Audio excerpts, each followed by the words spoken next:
the Hackathons International, we've got actually Sam from Here Technologies here with us to talk about the Hack for Better Days that happened over a month's period. And we're going to ask him a couple of questions on how this whole hackathon went, and then go through the demo or the presentation of the winning team, and then interview Tom, who was part of that winning team. So firstly, hi Sam, how are you going? And do you want to tell us about what you do at Here Technologies?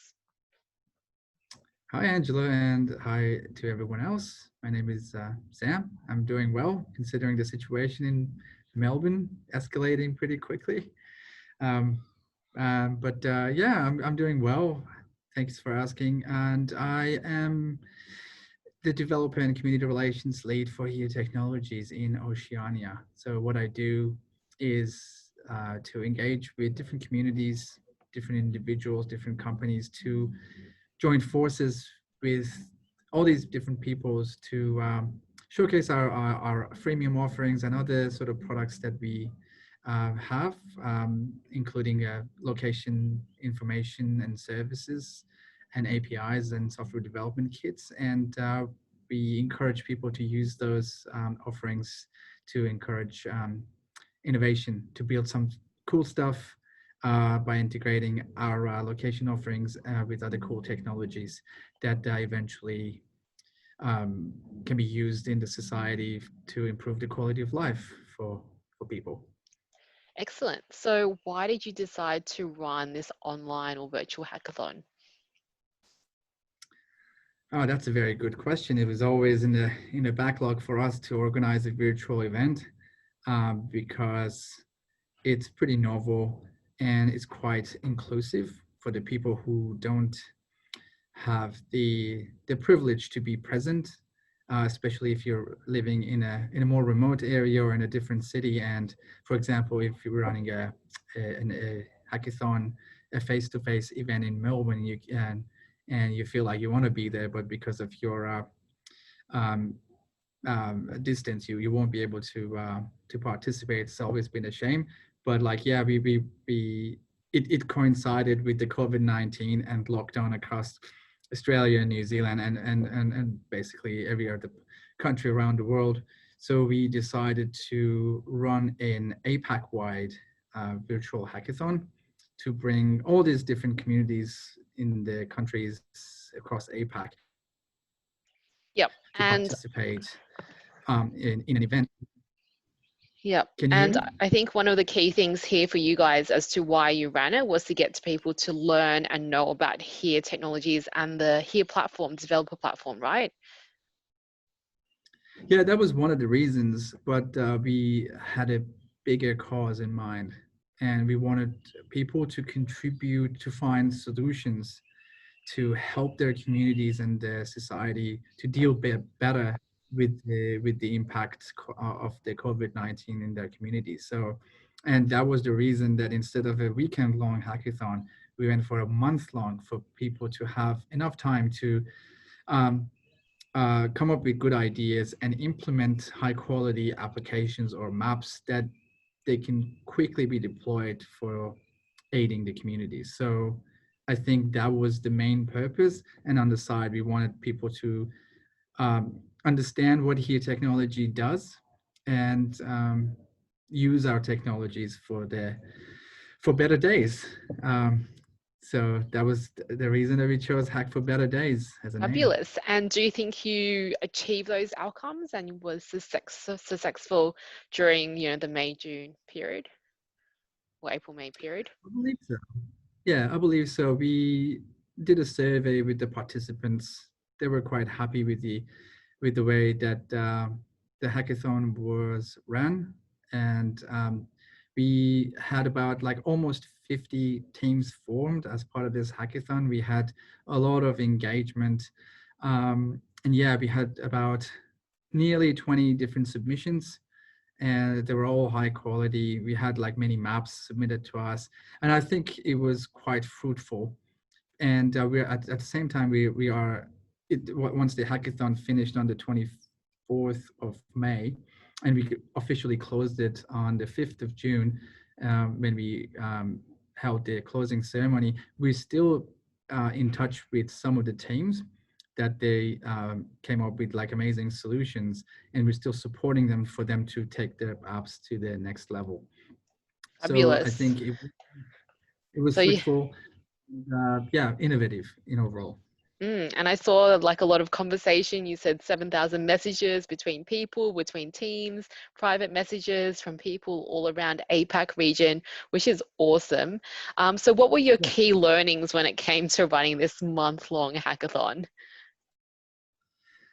Oh, there were many different things that we learned as it was interestingly, it was the first fully owned virtual hackathon that was ran by Here Technologies.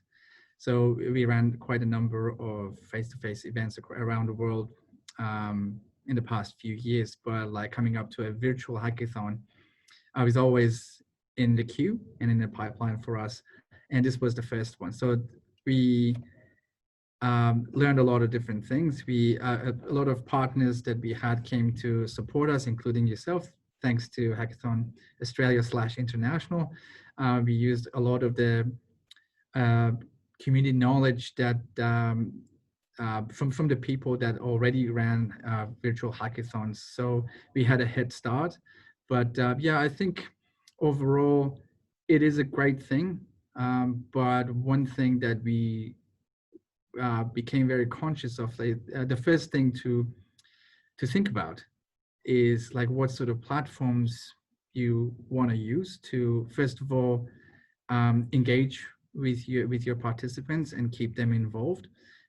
As you know, the energy is different from a face-to-face hackathon, and it took quite a lot of effort to keep people engaged and focused.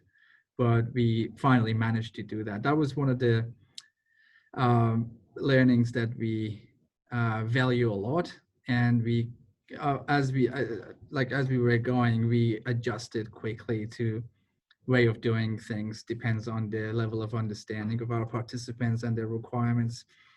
That was one thing. So you What else talked did we about learn? platforms. So you guys were using Slack as your platform to communicate with your participants.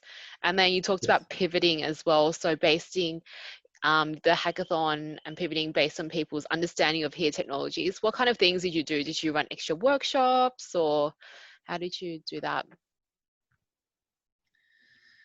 Yeah, Slack was the main communication platform, and um, as you mentioned, like we had a quite a very good level of engagement between the organizers and the participants, and amongst the participants themselves.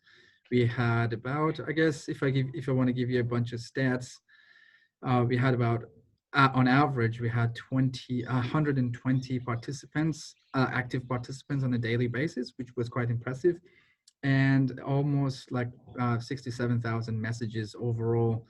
That shows passion, enthusiasm, and good level of communication.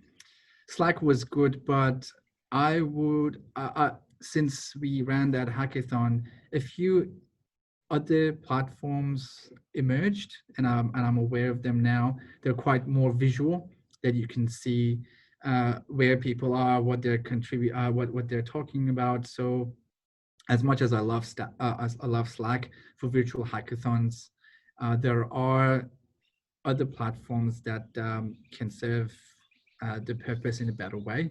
Are I'm those sure like you're gonna. Notion or Discord? Um, uh, um, I think it's called Remo, Oh, and Remo, I've yep. seen IBM was using it in their Call for Code hackathon. I was very impressed by it. So kudos to those guys for adopting that and customizing it for their hackathon. It makes a different impression uh, when you see where people are sitting, and at the same time there's a main stage that like everybody can listen to and engage with. At the same time you have your own table that you can have conversations. So I think this you gotta keep watching this space, because like the technology is constantly catching up with the needs of these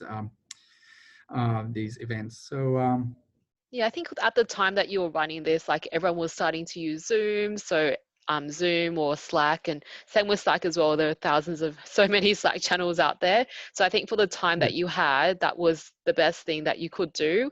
And Remo is absolutely up and coming. So that launching, and that's very new as well, is definitely a different platform that everyone else could use. Yeah, Angela, I'm conscious that like your question had a second part that I probably didn't answer. Do you want to repeat that, maybe?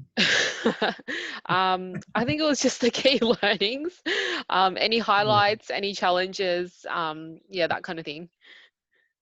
Yeah. Highlights. I would say like the highlights were the submissions when it came down to the judging, all the work that we put on until the point that people submitted their projects. We had that uncertainty.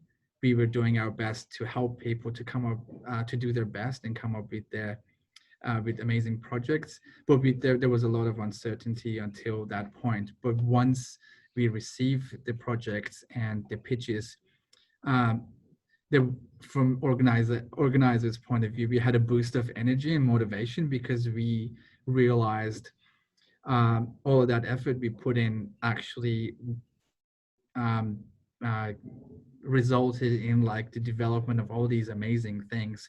So if you are a hackathon organizers and you're dealing with challenges and fatigues and all those things, I'd say wait until you see the outcomes. And I'm sure you can relate. You've been in part of like many hackathons, and when you get to that stage, it becomes a different story.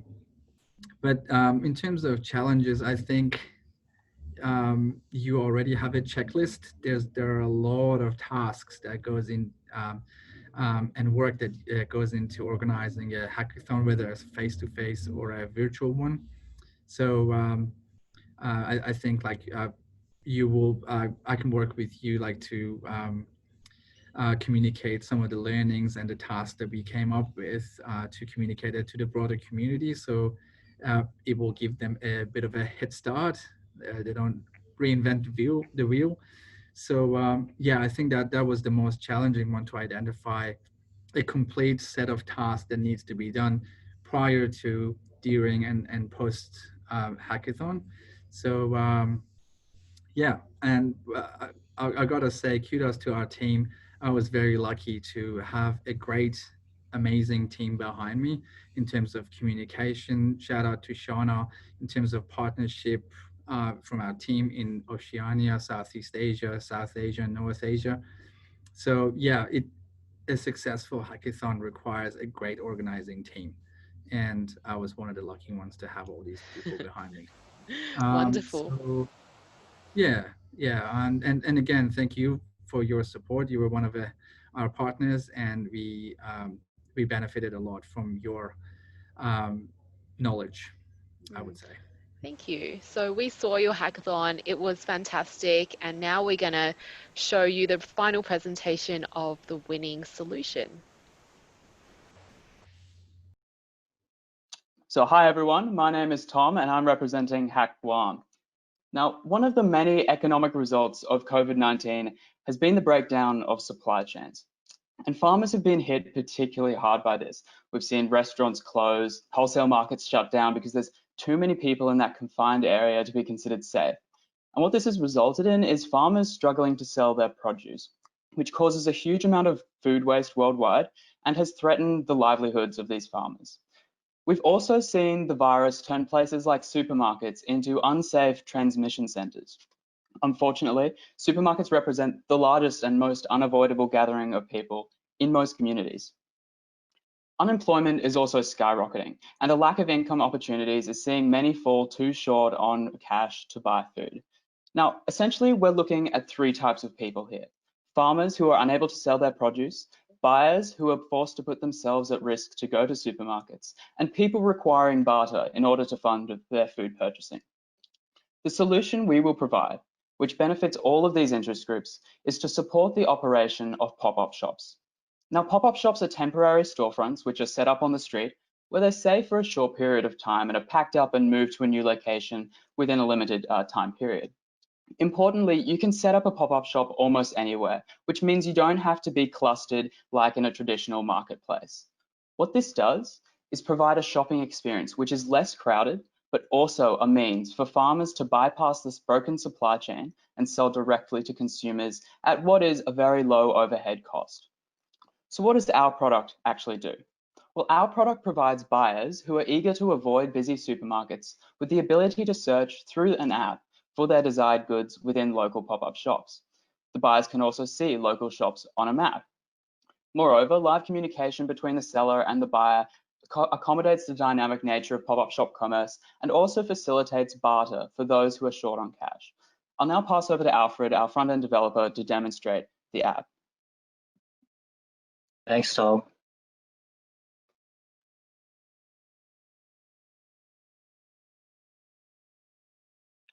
Pop-up Guam is a platform that connects and facilitates the shopping experience of local buyers and sellers. Developed in OutSystems, our app is fully functional and ready for production. Upon opening the app, you can see pop-ups created by other users. Now let's take a look at Maria's green stand. Pop-up Guam has been designed to foster community connections. In the activities section, Maria can post updates about her pop-up. In the farm section, TY Fruits is asking Maria about eggplant seedlings, and in the product section, you can see what Maria is offering and whether she allows for bartering. And if you're interested, you can click the map button to locate the pop-up using Here technology. You can also add pop-ups to your favorites list, which will populate your feed. It's also extremely easy to manage pop-ups, change details, change locations, create or update projects, create or update pop-up assets, and when you're ready, you can open your pop-up. Just specify the date, the start time and close time, and click Save. If we return to the original homepage and filter by date and category, you can see Maria Greenstand is now open. Now I'll pass it back to Tom to talk about impacts. Thanks, Alfred. Now we plan to validate this app in Guam before we take it global. An app like this is particularly viable in a place like Guam due to the close proximity between agricultural and urban areas. Discussion with Guam locals further affirmed the product's relevance to the island. But we think the global market for this product is really big. We see that our app can do a lot to help family farms who can't afford to waste produce when their usual customers stop buying. Considering this demographic produces 80% of the world's food, we think that this is a really important opportunity to fix what has become quite a dislocated global economy. Moreover, informal retailers would find a lot of value in our product as well. And in places like sub-Saharan Africa, 80% of retailing by value is done informally, whereby it's really common to use demountable or temporary storefronts. With this in mind, after refining the product through user feedback in Guam, we will market and introduce the app in other similar areas of the world. We've also done some research on the market landscape and identified some major competitors in the service we provide. As you can see on our diagram, we have adequate differentiation on a couple of really key functions in our product to ensure that we appeal to our niche to a far greater extent than the similar services. Now, we're also fortunate to have a really great multidisciplinary team who have worked really hard to brainstorm and develop this app. We plan to continue to work together for its development and launch. In summary, our Pop-Up Guam app connects producers and consumers of fresh produce and addresses the issue of food waste, promotes a safer shopping experience, promotes local produce, encourages backyard farming, and offers a way to make some additional revenue at a very low overhead cost. Thank you.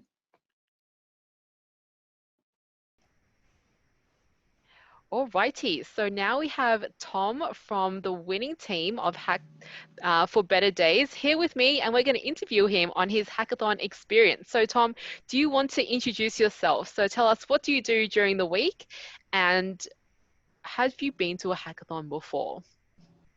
Okay, yes, well, I'm Tom. I am a commerce and law student at the University of Queensland in Australia. So that takes up most of my time. I'm a full-time student. This was my first hackathon, and I really just wanted to see what it was like to do this thing that not many people were speaking about at this point. Yeah, and that's me. Cool.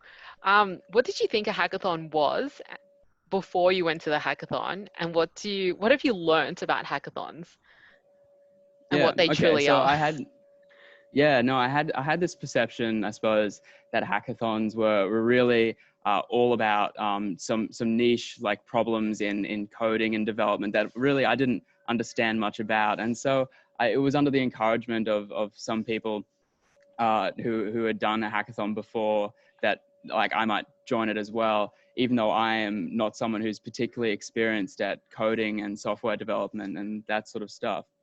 And so it's really all about just solving problems using technology and under some sort of time pressure, and then pitching your solution at the end. And so it's quite a broad definition. I think hackathons can be a lot of different things, and I think like they take lots of forms. But yeah, for that reason, yeah, my sort of perception of them and what I thought they were definitely changed quite a bit in the process. Cool. And why specifically did you decide to join the Hack for Better Days hackathon run by Here Technologies? Mm-hmm. Well, it was really the first hackathon that I'd been like encouraged to join. It was encouraged to me by someone at the university, a sort of a teacher in the Ideas Hub space. And so I thought, well, this is probably a good opportunity to see what it's like. And this was a month-long hackathon, so I knew that I could I didn't have to dedicate a huge like chunk of my time, like a whole weekend. It could be something that could work around like my study commitments, because it was such a long period of time in which we had to do this project. And so and I knew that it was sponsored by like Here and IBM and these sorts of companies added a lot of sort of like credibility to the hackathon, and it looked like something that was really interesting to me. Yeah. Cool. So, I think sometimes part of the winning solution comes down to finding a winning team. How exactly did you guys all come together as a Yeah, team? well, in fact, no one in our team knew any of the other people in the team before the hack started. We were all complete strangers to each other. We entered the hackathon as individuals, and so Here in their organization of the hackathon allowed people to enter as individuals, and using, I think it was a tool on Trello, we were able to post like a profile about ourselves and sort of come together and make teams through that way, in a way that sort of allowed you to pick a team that was like had quite a like diverse sort of skill set among people and that sort of thing. So yeah, we all met in the hackathon, and so I suppose it was really good organization by I think it was like Ramiro who brought the team together to picking a team that was had quite a broad sort of skill set. Yep, that's right. So I see the people in your team. You've got a couple of other students. You've got someone from the US, and even though you are, mostly an Australian team, I think you're in Queensland. You've got some people in Sydney. How did you all work remotely together? Yeah, so we really just took advantage of Zoom at this point. We coordinated our meetings like in the evenings and that sort of thing, and we met quite a bit. And it was really it was a little bit strange and foreign to me, at least, just meeting like complete strangers on Zoom and then having to get thrown into this quite intensive task of creating a solution to a problem and developing something, which I think was a really interesting experience. And I think from the perspective of someone who joined individually and had to meet new people, I think it was a great sort of option to do, because now I know like quite well a whole bunch of like new really interesting people from very diverse sort of like backgrounds from a whole bunch of different like cities, and yeah, so that was I think Yeah. sort of positive to it. That's so fabulous. Networking with people, like you're going to make friends from all around the world, who knows where. That's such a fantastic thing. So getting back to your definition of hackathons, you said that you were solving problems using technology. So what were the 3 problems you were solving, and how did you come up with your idea? Yeah, so it took us like a fair amount of time to actually to come up with our idea, and we really sort of we came into it and we all sort of agreed that we wanted to find something that didn't come like wasn't the first thing that came to mind, because we knew that like there were teams out there who had like some very very experienced developers, teams who would be able to produce very like technically sort of impressive products. So we wanted to find something that was a little bit different, a little bit niche. And so we sort of came down sort of two paths, I suppose.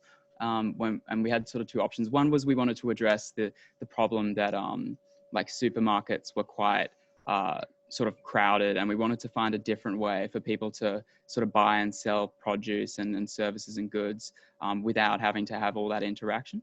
And second thing, and this was like credit to the diversity in our group, I suppose, like Maria, she being from Guam, was able to bring forward the idea that in Guam there was a lot of food wastage currently going on because farmers weren't selling all of their produce there because of the supply chain breakdown that had occurred with like restaurants no longer sort of being open and demanding that food, and even like wholesale markets being shut down because like too many people. And so I suppose we were sort of playing with two ideas, but then we sort of realized that there was an intersection of both of them, which was like pop-up shops, which sort of came to us. And that was the idea that, you know, through pop-up shops, which are like very low overhead cost sort of shops that you set up at the side of the road, right? You could allow farmers who have excess produce to sort of bypass their broken supply chain and sell directly to consumers. And also in that way, consumers were allowed to buy their produce from smaller like pop-up shops, which weren't as busy as the big supermarkets that they were typically going to. And with that idea, like came the idea that, well, there's not really a service at this point that's like facilitating that sort of commerce particularly well. I think a lot of pop-up and informal shop owners aren't on Google Maps because Google Maps sort of prioritizes like the brick and mortar shops that are there a long time, that didn't really facilitate the sort of dynamic nature of pop-up shop commerce, whereby you might be one place one week and another place the other week, sort of thing. And so we wanted a platform that would allow sort of those sellers to link with the buyers, and so the buyers know where they are, and that by the same token the sellers publicize their business to the buyers. And so that's what we ended up running with. Yeah, that's so cool, because a lot of the time, and what people don't realize is that if people have a personal story, or if they see a problem, you know, in their day-to-day, that like hackathons are a great opportunity to identify them and actually bring people together and create something that's useful, not only to themselves, but also to the community. And, you know, myself, and I also buy from farmers as well, always keeping track on where they are, at which dates, you know, they come once a month. So I thought this platform was such a great thing, especially for that kind of supply chain space in food. So could you tell us what was your highlight of the hackathon? Going through the experience. Highlight, yeah. I think the highlight would probably have to be the pitch, like actually like delivering the pitch to the judges in the final 9, because that was really where we sort of were able to stand back and see like the product of our month of sort of work, and sort of like appreciate what like we'd been able to achieve as like a couple of strangers, right? Which was, I thought that was just like the moment where I realized that like, wow, like this hackathon was just like very much like worthwhile, in that like it was just we were able to provide like a little bit of value. Yeah. And were there any challenges that you all faced as a team? Were there any roadblocks, or what was kind of out there? Yeah, well, I think for us, as I said, we spent a lot of time trying to figure out an idea, and I think perhaps that was like testament to like we all brought like very different sort of backgrounds to the table. We all had sort of different ideas about like what might be like the best path forward. And it was like, I suppose due to the fact that we were all strangers, that we had like a little bit of a hard time sort of like concluding on like a final sort of idea to run with. And I think that was a challenge, but in itself sort of a hidden sort of benefit in that we weren't too quick to jump on any one solution. We had the clashes of different ideas like around the table, which was probably a good thing, because it ended up sort of delivering an idea that was a little bit well, better like thought through and tested by the trials of like each other's opinions, which was a good thing. Yeah. Great. And if you were to go to another hackathon, and if you were going to participate, what would be your ultimate hack? what would be a great secret or a great piece of advice for someone? Okay, right. Well, I think perhaps a big thing is I'd say it's a lot about the idea. I'd say that these hackathons have a tendency, just like by their name, you sort of perceive them to be, and as I said like earlier, like all about how like well, like how great quality you can code some software. And I think obviously that is one like big criteria that judges look at. But I think like that's just one criteria. I think there are a lot of other things that you should consider as a hacker and a hackathon, like particularly the idea. And I think yeah, never underestimate like the power of like a good idea. Doesn't matter like how like if you don't feel particularly experienced against like the competition in terms of like your proficiency in programming. I think if you really think out something that could provide value, that can make all the difference. Yeah. Cool.